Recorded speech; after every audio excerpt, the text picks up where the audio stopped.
Okay, so our discussion today is on shaping the future of makerspaces, recommendations for policymakers, and is brought to you by a team of people from the Africa European Maker Innovation Ecosystem and a panel of very experienced people who will help us do justice to this topic.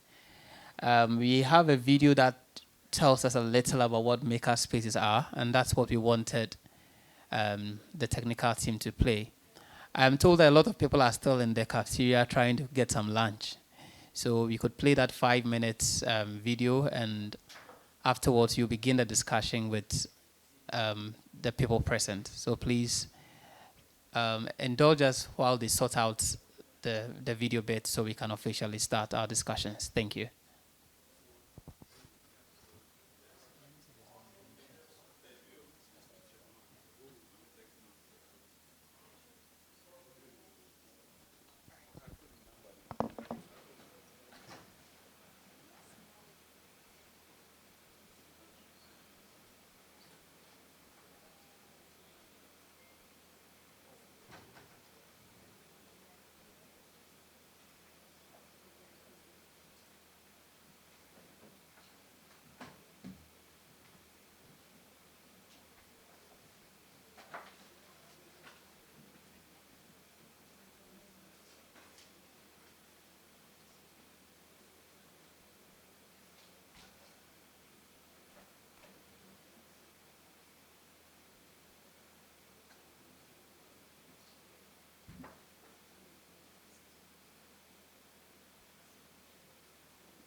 The Common Policy Agenda is a tool that we hope can help garner the support of governments in Africa and Europe. Can help garner the support of governments in Africa and Europe and to provide the systems, the support, infrastructure that makerspaces and makers need to thrive.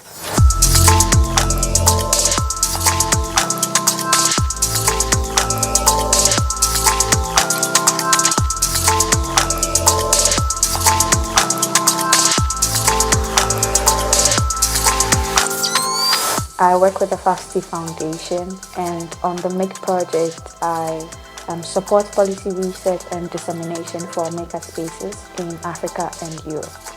The most interesting parts of the Common Policy Agenda, one, that it highlights the impact of makerspaces as transformative forces for addressing challenges that we face in different contexts, especially in Africa and Europe. And number two is that it provides recommendations for government to already know how to support makerspaces in their context in terms of infrastructure provision, funding, integrating them in educational institutions. The policy recommendations that the MAKE project is putting forward, based on the research that we've done with the Maker movement in Europe and Africa, is really about supporting everyone. The makerspaces have enormous potential and enormous impacts for young people, for education, for resilience in communities, particularly when traditional supply chains fail.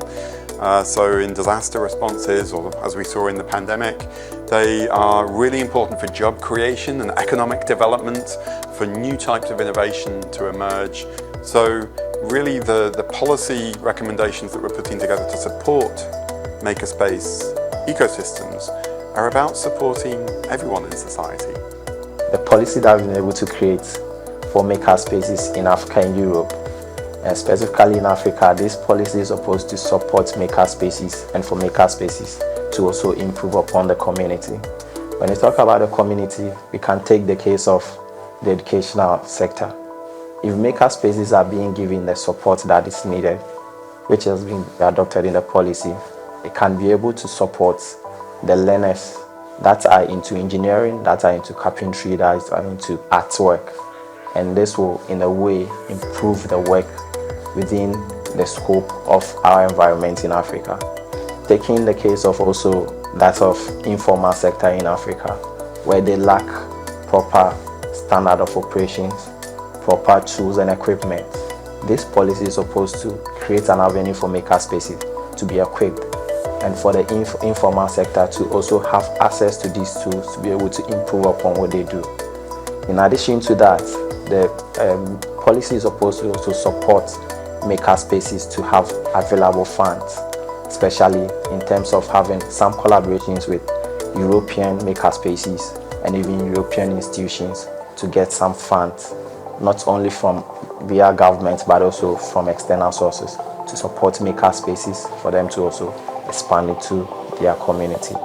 Makerspaces are a new type of actor group. They're really important in innovation ecosystems, places for education, for accessing technology, and for providing all different kind of services that are very closely connected or could be public sector services. But often they're still out of the view field of policymakers. So part of the work we're trying to do in Make is to get visibility for this actor group in policymaking processes and to get a seat at the table. And in the next course of this year, we're trying to create different opportunities to do that by bringing together policymakers and makers. We call it ministers meet makers situations. We're trying to create connections between different level of policymakers and the makers and makerspaces. So we're not just looking at national level ministries or regional government associations. We're really also looking at the city and municipal level. It's been interesting bringing in the European perspective and trying to merge it with the African perspective. So for us, it's an achievement having to engage 69 stakeholders from the two regions. We are hoping that we can get support from other people interested in the innovation ecosystem on how we could ensure that the policy recommendations can be adapted, can be adopted, and also we continue to exchange on how policies can support makerspaces.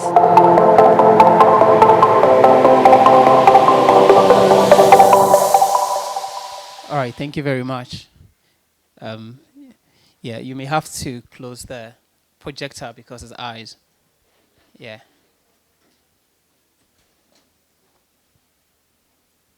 All right, thank you. We will delve right into the discussion this afternoon. We will start with a quick introduction. My name is Samuel Dia. I'm the manager for Africa Open Science and Hardware, and I will be your host for this discussion. I'll go to... Yes, my name is Yahweh Dujemfi. I'm the chairperson for the Ghana Hubs Network. My name is Frida Gbandi. I'm a knowledge manager with the Five City Foundation.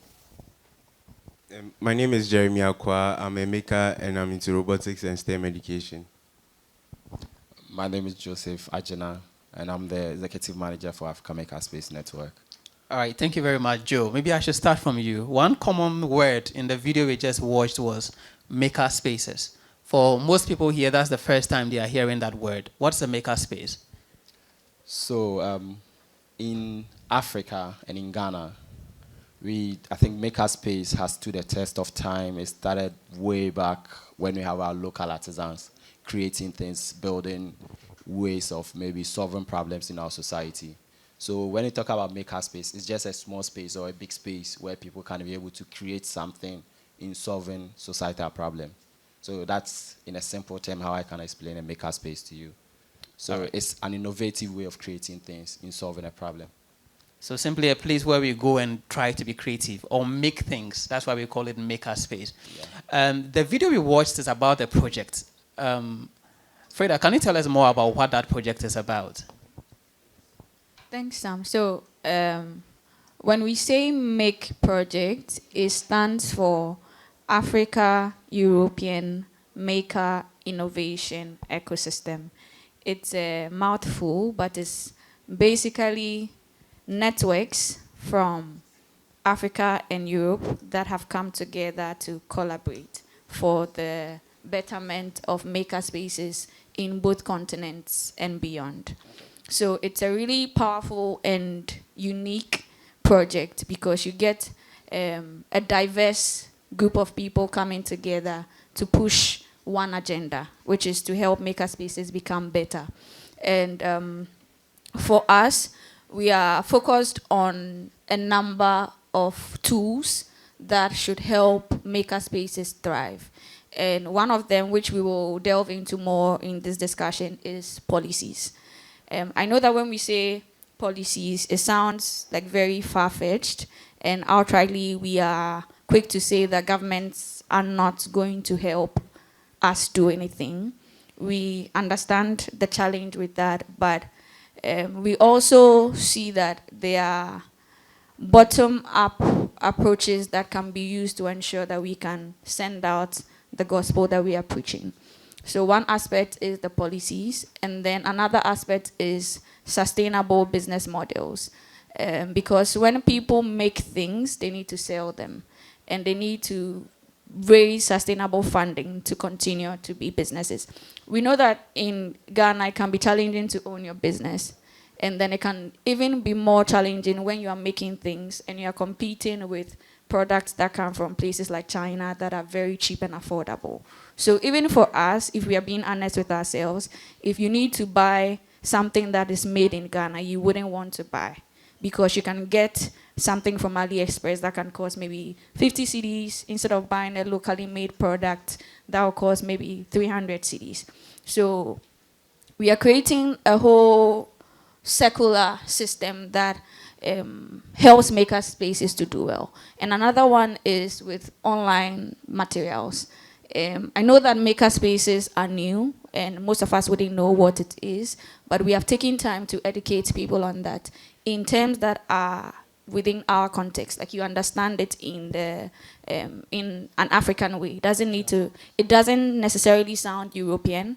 So we are all able to appreciate what the project is about. So very briefly, that's what the Make project is seeking. Thank you very much. Before I come to Mr. Dujemfi and Jeremy, I'm just curious, who had heard of the word makerspaces until today? If you can lift your hand up, if you've ever heard the word makerspace and know what it meant until today. Very good. So this gives me a fair idea of the audience that we are dealing with. But I want to ask again, do you have some appreciation of the word makerspace now, what it means after the short introduction? If you do, can you lift your hand up? I just want to see something. So we still have a few people who are not very clear about what makerspaces are, but I think you'll come back to it. Mr. Dujemfi, I know you've been the head of the Ghana Hub Networks for a while now. The makerspaces are not too far off from the hubs, but I want to know, how important are these things we talk about, makerspaces and hubs, to the development of a country like Ghana? Of what relevance are these in fostering entrepreneurship and all the things we talk about? Thank you very much. I think there are a lot more people in this room who know about makerspaces. They're just not raising their hands, because I know a couple of faces. I know that some of my hubs are also here, hub founders, and they have makerspaces in their hubs. So we are talking to people who know about makerspaces. But let's bring it down a bit before I come to your question. Sure. How many of us know about Swami Magazine? Swami Magazine in Kumasi. It's an industrial makerspace, right? So when you are at Swami Magazine, what the things that they do there that excites people are appropriate technology, fixes, right? So for years and for decades, if you do a historical analysis of making in Ghana, you understand that this is not a new concept. What is new is the digital tools that have been introduced in the process. So for Swam Magazine, in the 80s, for instance, when we had structural adjustment programs, it was very difficult to have spare parts coming in for our vehicles. So artisans there in Swam Magazine, in Kokompe, and other places were the ones that were making the parts. They were making bolts and nuts, making parts, appropriate parts to be fixed on vehicles, especially the ones that were cutting cocoa from the hinterlands, because we were not able to bring in new parts from abroad. Another issue has to do with carpenters. We know about carpenters, don't we? Carpenters are makers. Yeah. We know about metal workers. They are also makers. like I'm saying, what is new is the introduction of 3D printers and other machines and digital tools that are revolutionizing the way we do what we make. And also, more importantly, the business modeling around makerspaces at the moment. And I'll take it up from your question, that how important are they, how integrated are they into the Ghana Hubs network? So makerspaces are part of the Ghana Hubs network. I was having a conversation with Joseph that we need to reignite the place of makerspaces in the network. Okay. Because almost every hub has a makerspace. Why? Because when startups are incubated or accelerated, they need to come up with products and services. And in those products, the prototypes are made, especially the physical ones. Prototypes are made. And so some hubs have 3D printers that they use in printing prototypes and things like that. So most of the hubs are making. However, what we need to be able to integrate is align the making process, because like in my research in 2018, when I worked on skills development and innovation as well magazine, I highlighted the fact that for most in the informal sector who are already making, they see us as, not addressing the challenges of society. They think that we are in some ivory tower, especially the makerspaces in the universities and lately now in the innovation hubs. They see us, we are building robots, we are building all of these fancy digital tools. They see it to be some ivory tower thing. They are not solving the real problems. They think that they are the ones that are solving the real problems. And I tend to side with them. And so it is about time that we review our business model, business and service model, so that we can redirect, in the video, that's the intent, that we can redirect the focus of Ghanaian makerspaces to addressing some of the very prevailing challenges that we have across the country. For instance, if you go to the north, there are essential oils. But the tools that are making these essential oils are, to prevent a situation where there are infiltrations and things like that, are imported from China. We need makerspaces to fill that gap, so that if we want to have such an essential oil like baobab oil, and we need to filter it and ensure that our ladies who want to look young all the time and want to use baobab oil on their faces, they don't have filtrations inside the baobab oil. And they can do that by makerspaces building the appropriate technology that helps them, very simple ones, that helps them to be able to filter these oils and make them, have them stay essential. And then it becomes part of the selling points of these, the sellers of these oils. We say that these are produced here in Ghana with tools from makerspaces in Ghana. And I think that's something that I'm very passionate about. Yeah. And I'm ready to be able to work with on the Make project, yeah, to ensure that we have our hubs working directly with the Make project and ensuring that we are using the makerspaces to solve some of the challenges that we have in our communities. Oh, really interesting. So makers have very integral roles to play in the local economy. Jeremy, you are a maker. What has your experiences been like, and how do you consider the relevance of yourself and your colleagues in that space who make things? Okay, sorry. And so the experience for me, it has been very wonderful because I was exposed to it at a very young age, and I had people holding my hands and directing me. That was the key thing. But I think if you are to have more maker spaces spread across the regions, it will really bridge the gap when it comes to hands-on learning and promoting economic development in underserved societies. So I think before this, I shared a video of a young boy who had just finished secondary school somewhere in the central region and was doing some pretty cool stuff. But then he didn't have any support or that kind of someone to actually reach out to continue the project that he was doing. So to me, I think if there are more maker spaces spread across the regions, it will help bridge the gap when it comes to hands-on learning and promoting economic development and fostering entrepreneurship among young people. Yes. Thank you. I'll come to Joseph and Freda shortly to talk about the policy recommendations. But let me come back to Mr. Ayodi Jemfi. What's the role of policy in all of these discussions? We want to have maker spaces. We've discussed how important they are, how integral they are to the local economy and all of that. What role does policy have to play in all of this? Well, it's a huge role because in the video that we showed, and it's been there from the highlights that he was giving us, there's need to have more maker spaces across the country. But these maker spaces also come at a cost. For instance, the Ghana Hubs Network has been in existence since 2017. Some of our hubs has been in existence since 2013. But it's only in 2023, thereabouts, that we had direct funding through the National Entrepreneurship and Innovation Program, funding from the World Bank, but it was directed through the NEP to come to hubs. Not even all the hubs, some of the hubs, right? Funding is integral. I mean, innovation hubs across the country are funded by private means. They are founded by private means and funded by private means, except in cases where you have university hubs, then they have some budget of the university to be able to man that, or when they are funded by international organizations. But in the policy, what is important is to get more funding through the ecosystem. That would also end up with the maker spaces. So it's not just about setting them up, but it's also about ensuring government funding can even tailor them into local economic development. So, for instance, in the policy, government can say that, okay, we'll give you funding, but we'll give you funding so that you support the local assemblies to solve their local challenges. So that can be possible. Yeah. Because sometimes when we even have private funding, it's towards a certain trajectory, which might not be a local economic development.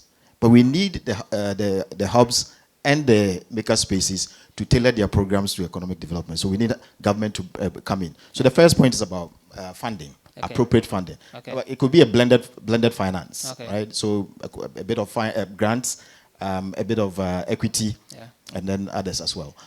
The other point is also about making maker spaces more relevant, okay, and the sustainability of their operations, because in most cases when makers are building digital tools, sometimes they are not market or creating innovations. Okay. Because if you are market creating innovations, what you're doing is you are disrupting the existing market. Yeah. I talked about Chinese digital products making our baobab oil, yeah, which is traditional to the north, right? Yeah. If there's a market creating innovation, it will kick those people out, because we need the money to stay within the local economy. Yeah. We are not saying that we will not use products from elsewhere, but we need our makers to fill that gap, so that if other international products are coming in, they will be working with the local products, so that because our makers would understand our local environment very well, and market creating innovations are backed by research. Okay. So research is an integral part of it.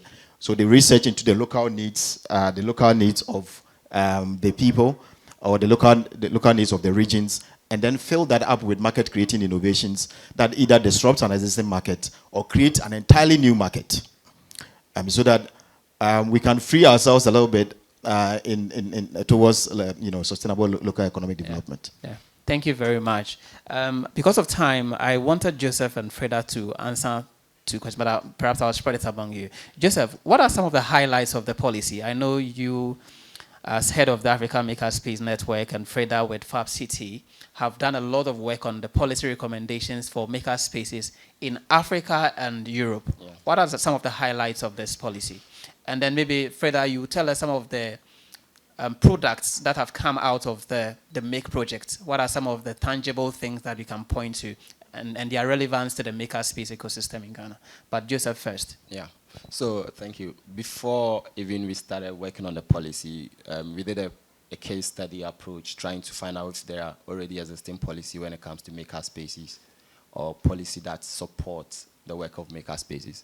And we couldn't find any, or even existing one, especially in the case of Europe and Africa.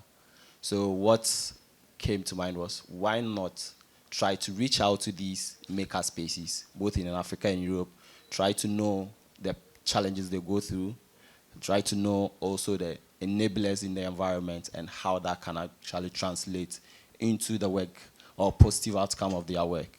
So through engagement, policy discussion, and interviews, we're able to get to have more information about the work that they are doing, the challenges they are going through, and we're able to develop policies around it. Now, I would say that what actually informed us to get into makerspace activities and to be able to draft this policy, because we get to understand that makerspaces are into 3 key areas in the economy. That is education, entrepreneurship, and job creation. Okay. And also when it comes to community resilience. All these indicators are things that are needed in a society for it to function. For instance, in the case of the COVID-19 case, it was all through Makerspace, building or developing a fabricating tool and also be able to bring in what we call the face mask. It was all done by Makerspace.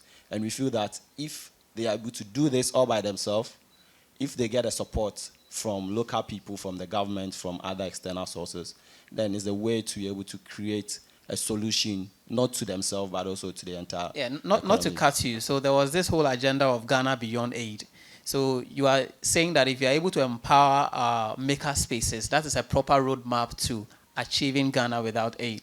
Exactly. Because our maker spaces will be able to produce some of the basic things we need to exist as a country. Yes. Okay. So even going further, what we were looking out for is, so what are some of the challenges that we are facing as a country? Okay. If you look at even our water bodies that we are talking about almost every time, we see it and we say, oh, the government is supposed to stop it. But have you talked about it, or have you even thought about how can we solve that particular situation, creating or building a new system of tools that can be used to mine, and also building a system of machine that can also refine the water that is already sport. So we feel that makerspaces, or believe that makerspaces have the potential to do that.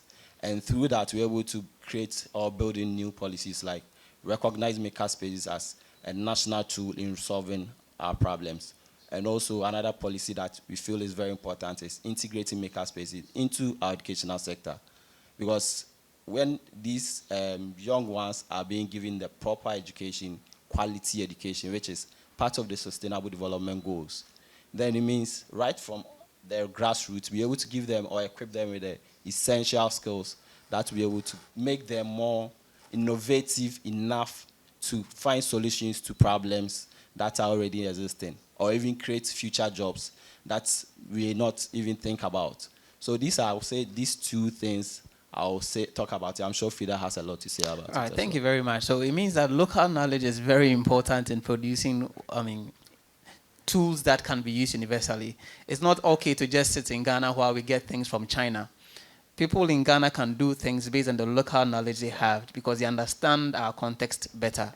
All right, thank you. So Freda will tell us of some of the deliverables or the outputs of the MAKE project, but while she answers, we would allow time for some questions. So if you're not clear with anything, you can note it down and then we'll get to you to ask the question. Thank you.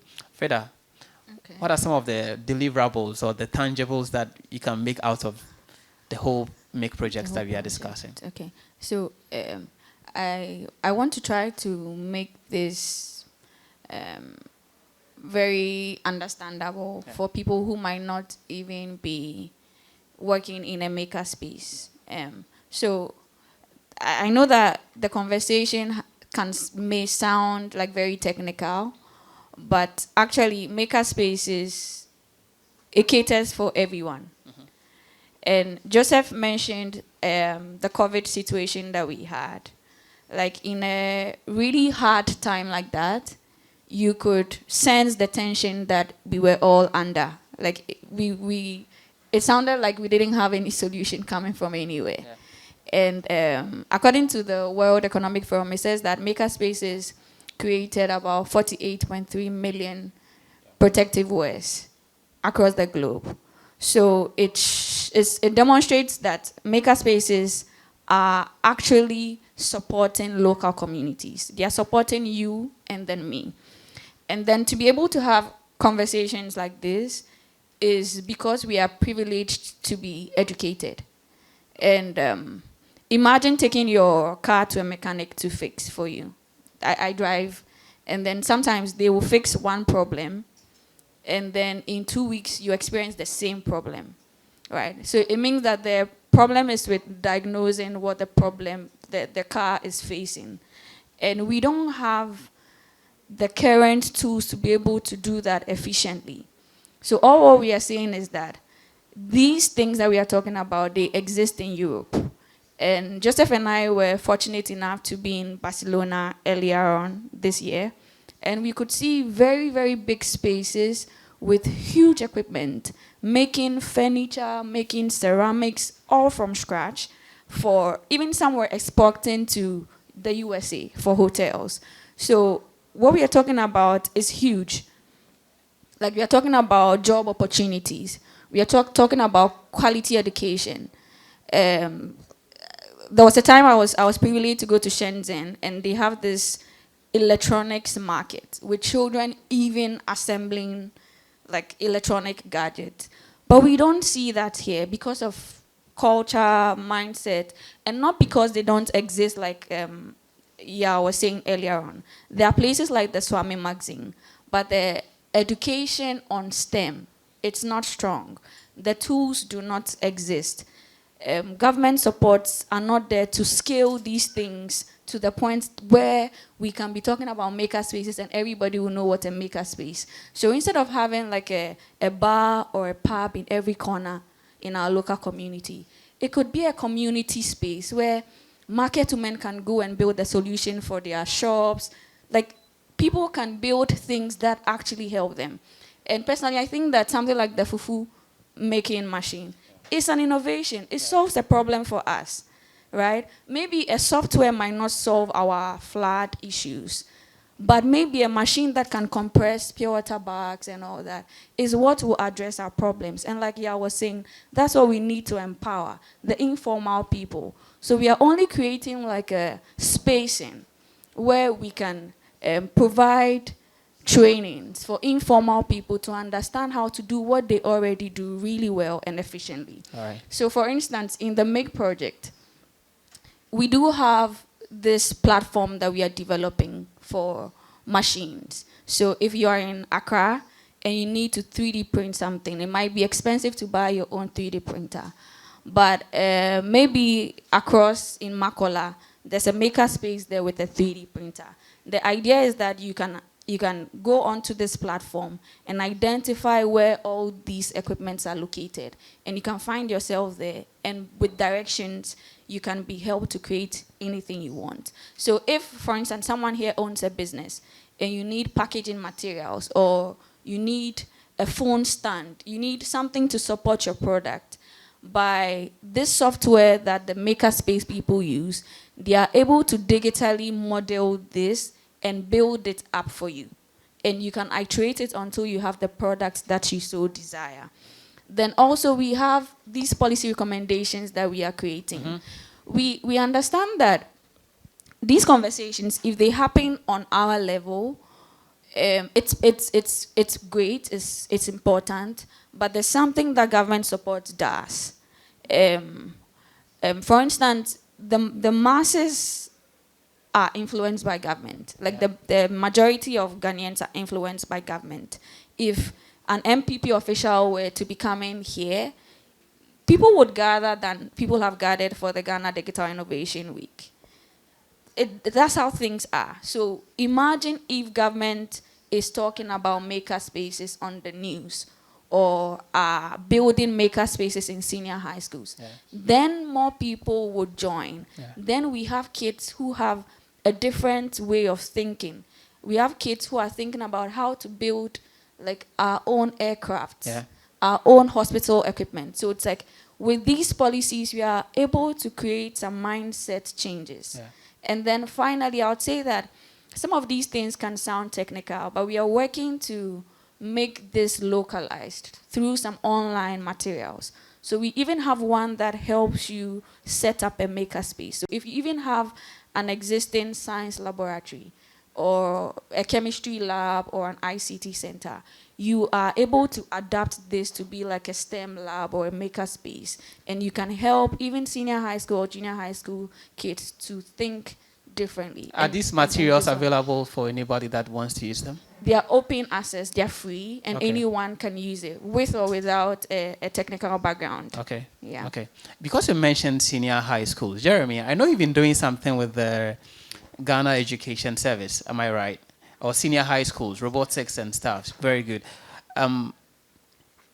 Is policy enough to make the kind of impact that we are seeking?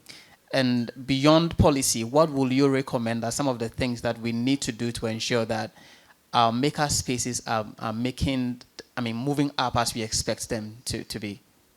Yeah, sorry. And so policies are very, very, very important. To me, I even see it as if there's just a simple policy where when students are done with school, BC, WASI, see they have this small period to just prepare. If there's this simple policy that GES places that, oh, once you are done with school, you are at home. This is not going to be like a strict class something, but then you have this opportunity to go to a maker space and explore and be creative and kind of develop your problem solving skills while you wait. So I think policies are very, very important, and I'm just hoping that such simple policies like what I just mentioned will be implemented. Okay. Yes. Okay, so beyond policy, do you see any other thing that's integral for the success of maker spaces so that they become household names? There are things that when we mention right now, everybody knows. Earlier when I mentioned maker spaces, only a few hands were up. Okay, I think media, social media, you know these Gen Z people now, they are all over the internet, they are on social media. So if government, I think they recently launched a TV station. I don't know how many of us know about it, but then if like such platforms are promoting maker spaces, it will also go a long way to kind of inform people about what maker spaces are. And I just want to add this. So there's a simple difference between a STEM center and a maker space. So think of it as this. A maker space is just an open space where anyone can walk in and just be creative and make things. Unlike a STEM center where there are forms of strict policies, or you have to be part of a ABC group of people before you get access to. So I just wanted to add that to clear any doubts. Yeah. All right, thank you. I'll come back to you with a few questions, but I want to get to the larger panel here. If anybody has any question at this stage, you can, come in now before we continue. You're not very clear with something, or some of the responses that you were hearing trigger the question in your mind. You can raise your hand up, and yes, so you can please be on your feet. The gentleman from behind, and ask your question. Yeah, thank you. So my question is, basically, most of the time when you're talking about these things, we only, in urban areas, we understand. But when it comes to rural areas, we don't get to go there and they also experience those things. And some part too, we focus more on like students and like people who are educated. So what is it in for people who are uneducated? Because he mentioned earlier that carpenters, people who are into that are also makers.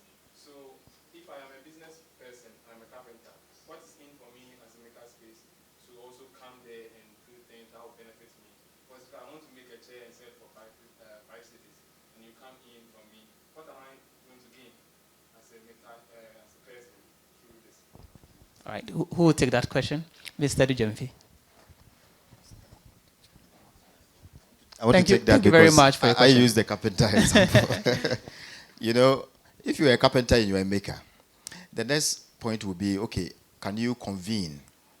You know, do you have the power to convene within your colleagues and also outside, like having apprentices and things like that? You can become a maker space.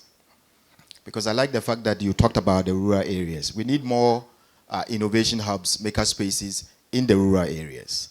But they need to be led by the private sector.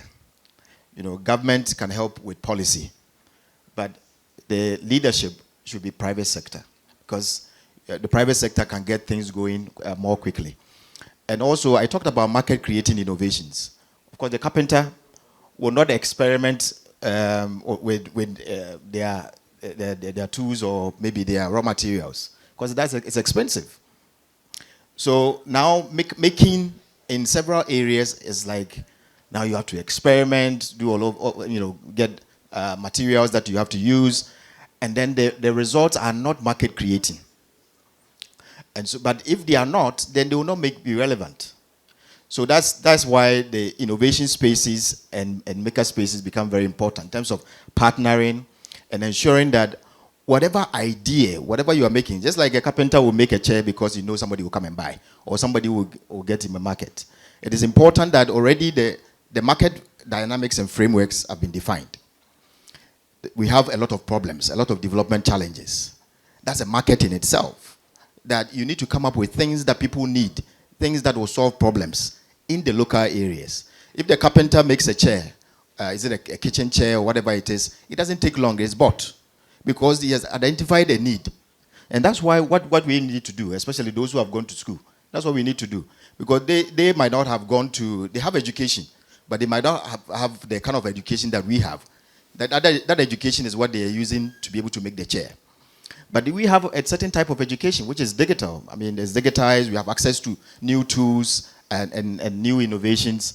And so we need to think differently. We need to get closer to these people and work with them, collaborate with them, so that we can improve on the kitchens too. We can improve on all the items that our mothers and sisters are using and displaying their goods on the market. Because sometimes you go to the market and all our food is on the ground. That is a making issue. So makers need to target, at least move away from robotics a little bit. Yeah. Target the very simple things. Yeah. Ensure that our food, the food that we are eating, doesn't stay on the floor. Yeah. It's a making issue. Ensure that issues around sanitation, access to water, and all of those things, we have market creating innovations that are ensuring that, because if you have a borehole, for instance, if somebody set up a borehole, it's because it's a market, the person gets a market. People come to fetch the water, right? So we should adopt the same thing. Our business models should be different. It should not always be that, oh, we have created this is very fancy, it's innovative, and things like that. But it might not be solving any problem. Yeah. But where we are in this country, our development trajectory, I think for us in the making space, we need to get closer. Yeah. Get closer to those in the informal sector, for instance, and solve the problems. Once we start solving the problems, you may not need government funding. Yeah. Because you have the tools, you have access to the tools. The government funding can come in the access to the tools because they are expensive. 3D printers, CNC machines, and all of those things. And then we can pool resources together. You don't need, if maker spaces and innovation spaces can team up, they can have maker spaces that address some of these issues in very in areas that are of need. Yeah. But like the point I want to stress on is the fact that there's a gap. Yeah. And that gap needs to be bridged. The way to bridge that gap is for us to get closer.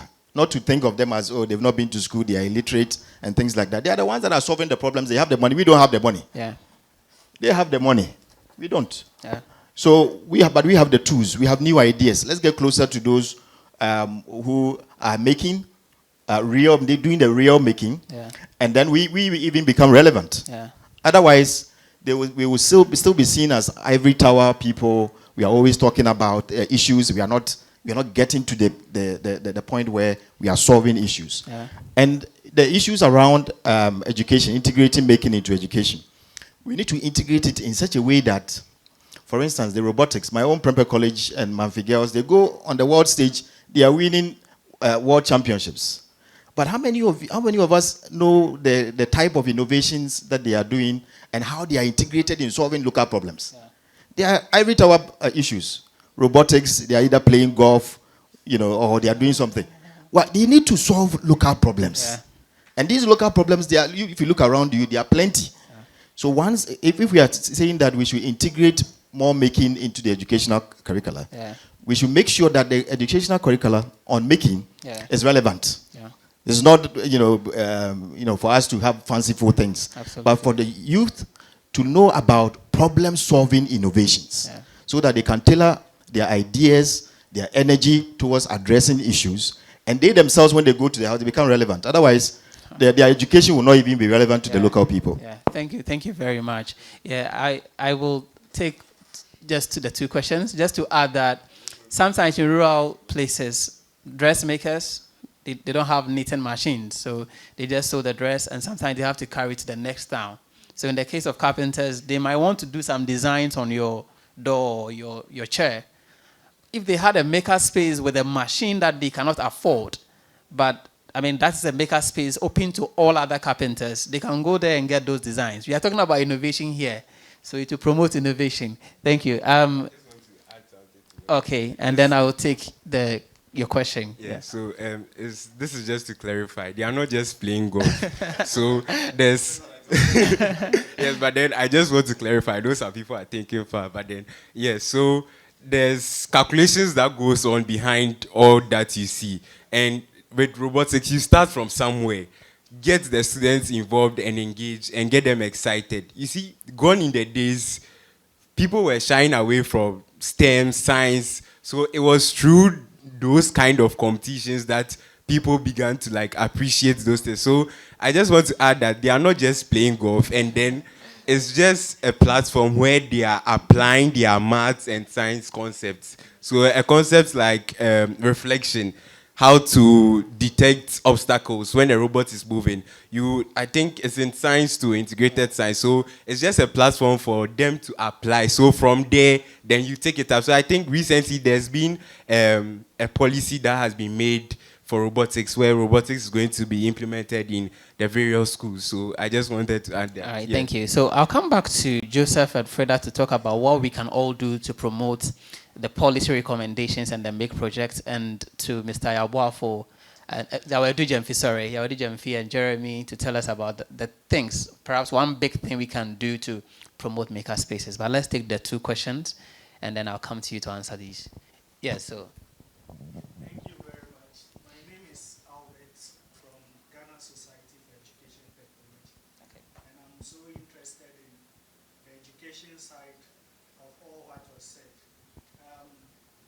I just want to ask, what steps are we taking to make sure that the sense of making and problem solving is weaved into our curriculum? I think 2017 or 18, a new curriculum was rolled out for pre-tertiary. Yeah. It's 5 years now, and soon they'll start a review. Yeah. What steps are we taking so that our recommendations could be weaved into this review? The senior high schools are also undergoing a reform. What steps are we taking so that the curriculum being taught in the schools does not differ from what we want, the problems we want our students to solve? He made a suggestion that even after JHS students are completed, they can join Makerspaces and all that. So I was asking myself, why wouldn't they learn to be makers whilst they were in school when they have to learn it after school? So what steps are we taking? There is this statement that in God we trust, and everyone else must provide data. What research do we have currently that we have a student who was carried from class 4, encouraged to be a maker, and after SHS, he has made something to solve the problem? I think when you take those things to the government, only and only then will they show interest. Thank you very much. Thank you. Quite a brilliant question, if you ask me.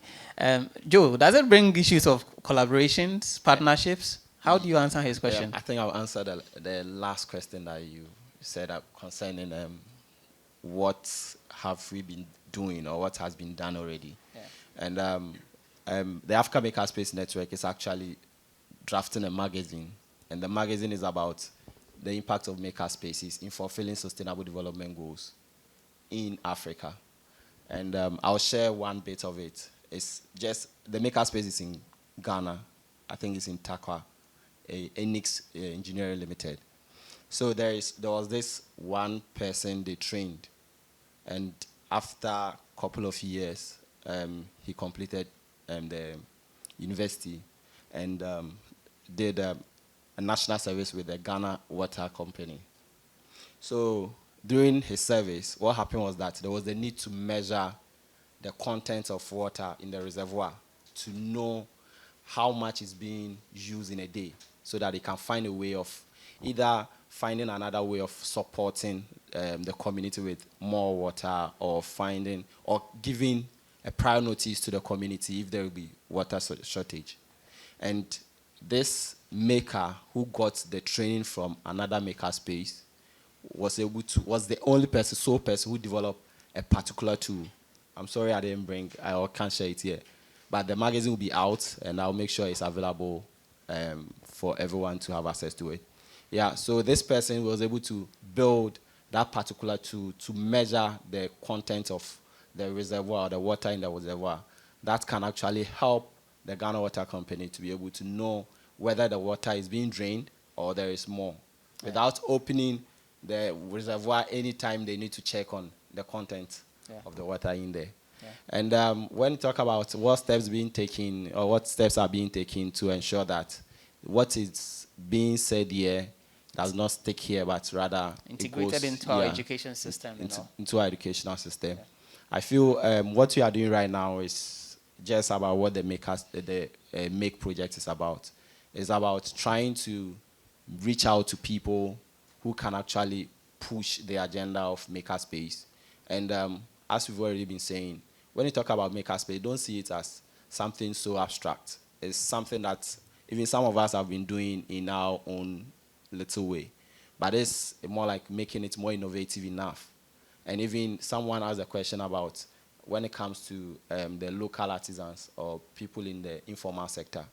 I feel that RISA, as an organization, a foundation, has been doing a lot in creating a sustainable solution to these local entrepreneurs to be able to learn the proper, let me say in quotes, a proper way of doing things, a standardized way, without always coming on top of their head, but in a standardized way that people can really appreciate their work and with proper measurement. Now back to the question on what steps. In the policy, we've actually indicated on the education bits, but we are not only ending it there, because there is another makerspace which is building 10. I can't really share the name and every detail because according to them, it has to be finished before they can actually announce it. They are building 10 different makerspaces in various schools in Ghana, across Ashanti region, Greater Accra, and elsewhere. This is actually being done by the private sector. So what I'm trying to say is the private sector is already in there doing a lot, and what we can do is we try to push it, try to reach out to organizations, foundations, donors, and also share the impact of this to the government, and the government to realize or recognize the impact of makerspaces and also take up that mantle. So it's more like a bottom-up approach, as my sister Frida said. And maybe it can also come from the top-down approach. Yeah. All right, thank you very much. Because of time, you will take our last question from the audience, and then I will come to my last questions. Please proceed. I'm just curious to know the level of involvement, because we identify that makerspaces and hubs are an integral part of this Africa European network that we are trying to come out with. How have you involved hubs in this process? And have you engaged the government in this process? Because we are talking about policy here. As the government will engage, what's the process that you use to engage other stakeholders to make sure that when the policy is out, then you can get their buy-in and support to be able to implement this policy? And I'm also curious to know whether hubs and other makerspaces present here still have the opportunity to engage with in the make projects. How can they be involved? How can they support you to get the make project achieve these goals? Thank you. Thank you. That's a lot of questions in one. Fred, I really want to start, and then Joe can top up. So he's asking about the level of engagement of hubs and how we have also engaged government in terms of the policy, and whether it's still open for hubs to join the Make project. Did I summarize your questions well? Good. Okay. So yes, it's still open for hubs and makerspaces to join. One thing that kept coming to me when Joseph was speaking was engagement. Like when we say policy, it might take a while for us to push this to the top people who can make a change. But the actions that we take is what would like make Speed this up, faster, right? So like you were saying with the Society of Education in Technology, when you engage in a conversation like this, then it's like it becomes a mandate for you to pass this on. So with fellow colleagues at work, now with this new way of thinking, you are able to implement something within your organization. And you can reach out back to us that, hey, we tried to do this that we had here, and this is the result that we got, this is the outcome. And on our end, it could aid us in telling our impact stories and our documentation when we are fortunate enough to meet these high-level people. Like you mentioned, if we don't show them what's happening on the ground, it might be hard for government people to support. But we would need what's happening in your organization, what's happening in your makerspace, to be able to tell a strong story. And then also, we had a hard time getting makerspaces to engage us in the period of interviewing. And one of the challenges that we've experienced is the same people. Like with Mr. Edu Jemfi, this is our second time engaging him. We previously had a community call together where he was a speaker, and now we have him here. So if in future there are some opportunities, like it will be fair that he leads those kinds of engagements because of the investments that he has done over time. So I don't expect that change will happen if we are not active about it. Like the things we hear today must be added to the things we do every day. Okay. And then also the make resources that we share, they're all free and open. We post them on social media. We attend events, we have conversations like this. So for makerspaces and hubs, I think these are your objectives and goals. So it needs to align. Okay. And these networks, for example, the one Joseph is leading, are open to anyone. You don't need to necessarily be a technical person to be able to engage the African Makerspace Network to know how you can be involved. And their residency, we recently had some residency programs for makers from Africa to attend like a capacity building thing in Europe, just to improve and to see what happens in other places. So the more we engage ourselves, the more we're able to collaborate and push this agenda forward. So you mean some makers have benefited from the Makers in Residency program, yes. which was like a capacity building workshop for makers? Yes. Okay. Yes. Maybe. In answering Sumaila, Yeah. I know Sumaila is very particular about makerspaces because he has a digital makerspace. Okay. So Sumaila, I sit here for the hubs.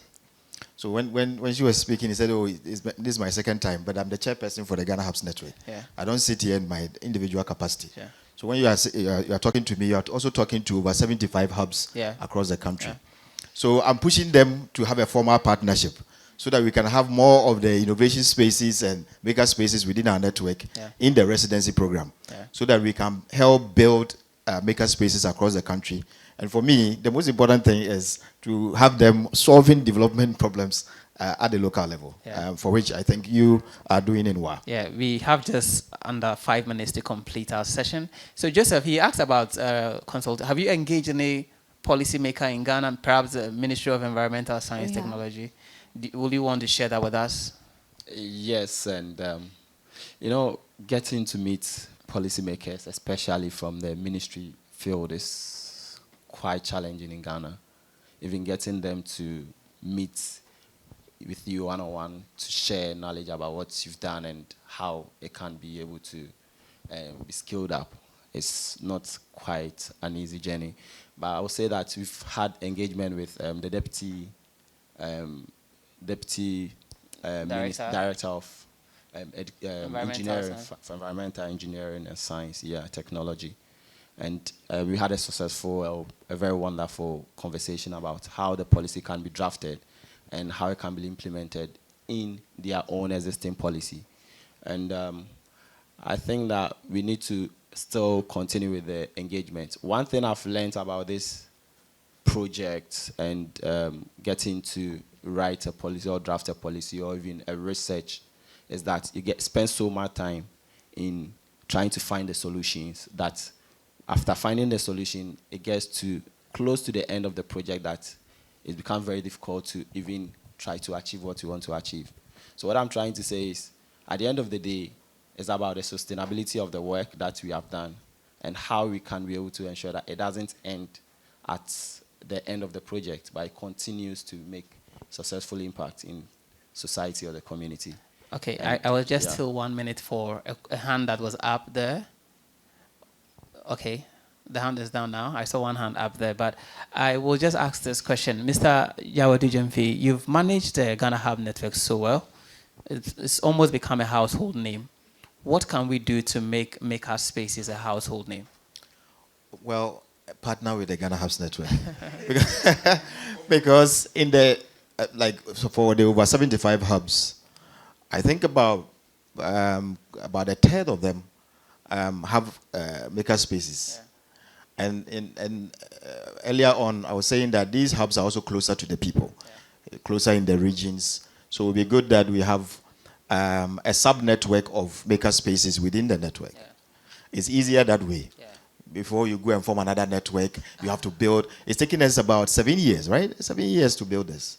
You don't have to do that. Yeah. So we bootstrap, we work together. We have needs, you have needs, and then we combine resources to be able to do that. But more importantly, as I said, because our hubs are linked within the ecosystem, and so even for policy, engaging policymakers, the hubs will be the appropriate people to engage because at the local level, at the regional level, they are already doing policy engagements. Yeah.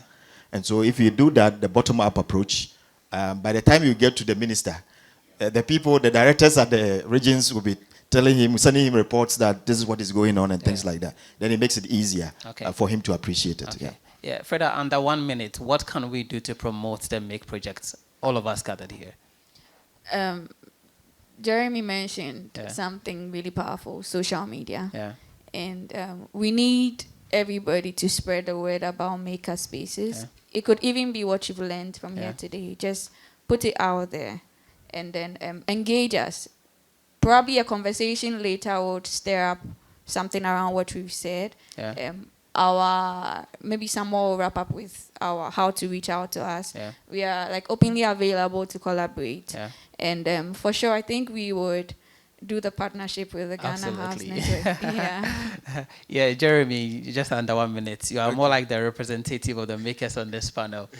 Does the Makerspace ecosystem have a future? And what will you recommend that we do to ensure, beyond what Mr. Dujemfi said?